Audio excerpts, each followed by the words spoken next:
Tahukah adik-adik, Nabi Nuh alaihissalam pernah membuat kapal yang sangat besar. Kapal itu terdiri dari 3 tingkat. Tingkat pertama diisi oleh hewan-hewan. Tingkat kedua diisi oleh manusia. Sedangkan tingkat ketiga diisi oleh burung-burung. Kenapa Nabi Nuh alaihissalam membuat kapal sebesar itu? Yuk, dengarkan ya kisahnya. Nabi Nuh dan kapalnya. Tahukah adik-adik, Nabi Nuh alaihissalam pernah membuat kapal yang sangat besar. Kapal itu terdiri dari 3 tingkat. Tingkat pertama diisi oleh hewan-hewan. Tingkat kedua diisi oleh manusia. Sedangkan tingkat ketiga diisi oleh burung-burung. Kenapa Nabi Nuh alaihissalam membuat kapal sebesar itu ya? Dulu ada orang yang bernama Wad, Suwa, Yad, Hud, Yaub, dan Nasr. Mereka adalah orang-orang soleh. Mereka sangat dicintai oleh masyarakat. Ketika mereka meninggal, setan mulai menggoda masyarakat untuk membuat patung-patung untuk orang-orang soleh itu. Awalnya, patung-patung soleh itu tidak disembah. Akan tetapi, setelah generasi berganti generasi, ilmu tentang tauhid mulai hilang. Patung-patung itu pun dijadikan sesembahan selain Allah. Orang-orang berdatangan, berdoa melalui perantara patung-patung tersebut. Inilah kesyirikan yang pertama kali terjadi di muka bumi.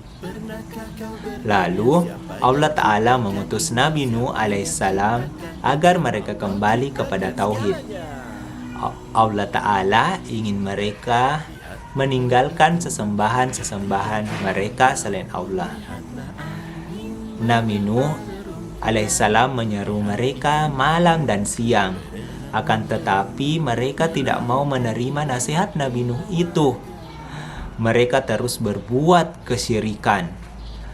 Bahkan mereka menutup telinga dan wajah mereka ketika diseru kepada tauhid. Nabi Nuh alaihissalam tidak putus asa. Beliau tak kenal lelah, berdakwah selama 950 tahun.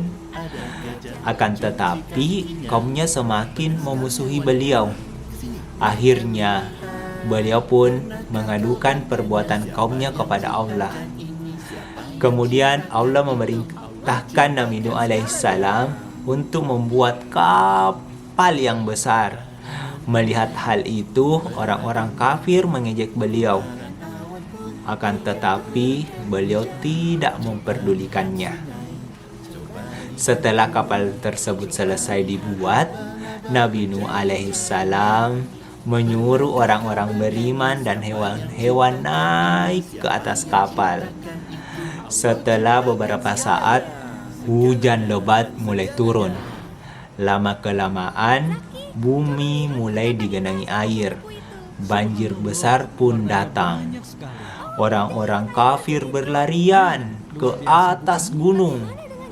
Akan tetapi, gunung tidak bisa menyelamatkan mereka dari azab Allah. Bahkan, anak Nabi Nuh pun ikut tenggelam bersama orang kafir karena tidak mau mengikuti perintah Nabi Nuh.